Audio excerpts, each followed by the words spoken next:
wixii maanta jira magana sheegaya Muuse mas'uul baa turoo waad namirataa mas'uulnimadu waa turtay oo waad masaxan tahay meeraysi xaalkaagu noqay Muuse kaliya markii aad miciin naga rabtad madaxa taagaysay Muuse markii aad lahayd meel kumaad qoran malyan iyo malaayiin qof oo wada masaakiina oo adiga madax ka dhigtay muruga haysaa maaleeyo geedka ku taal magana ii muuqda ninka yiri ana Muuse oo maan dhawaan jirin odaygii ku maamuusay waan meel banoodayn isaguba muraad buu lahaa lama samoodayne mar haddaanad maamuli karayn mariya ceeb maaha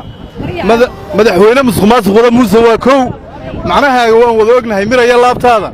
xisbiyadu hadday diiday kuma shikaad keentay ma inaad masruuftaad rabtaa meesha ku joogo hadhowtana markaad jecesha hun mariya xeerkaaga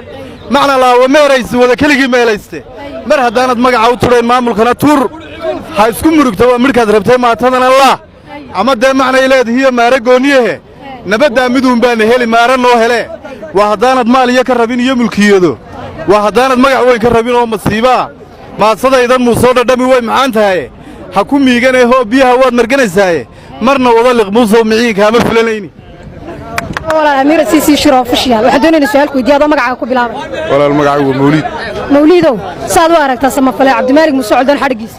walaal Cabdimaalik Muuse Codon xarigiis lagu saxayo odagu deedhood ba jeel koor ciyaarayo dabatarada jeelkii koor ciyaarkiisu ma la fogaaday mooyaane markaan waxaan leenahay in lagu xidho waan ku saxsanaa marka waa taageersan tahay in la xidho aad badan baad ayo walaal ku soo dhaw Amir Sisi Shiro Fashiya waxaan doonayna su'aal ku weydiiyo waan ka jawaabaya walaal saad u aragtaa samafale Cabdimaalik Muuse Codon xarigiis walaal waan ka xunay Cabdimaalik Muuse Codon la xidho waayo muwaadin reer Soomaaliland ah muwaadin tan u dhashay oo inta qof wax taro ayaa walaal ka weyn shakhsiyadiisa xiritaankiisa in la xidho la cadiyeeyo jeel lagu rido oo marna la dhahay Itoobiya loo dhaadhicinaya marna waxa la inagu caga juuleynaya horta waan ka xunnahay haddii madaxweynuhu yiri Itoobiya aan qaadanayn ta ka dhacdo Burco iyo gobolada Soomaaliland dhagaa faraal gelinaya waayo dadka ka soo horjeeda xiritaanka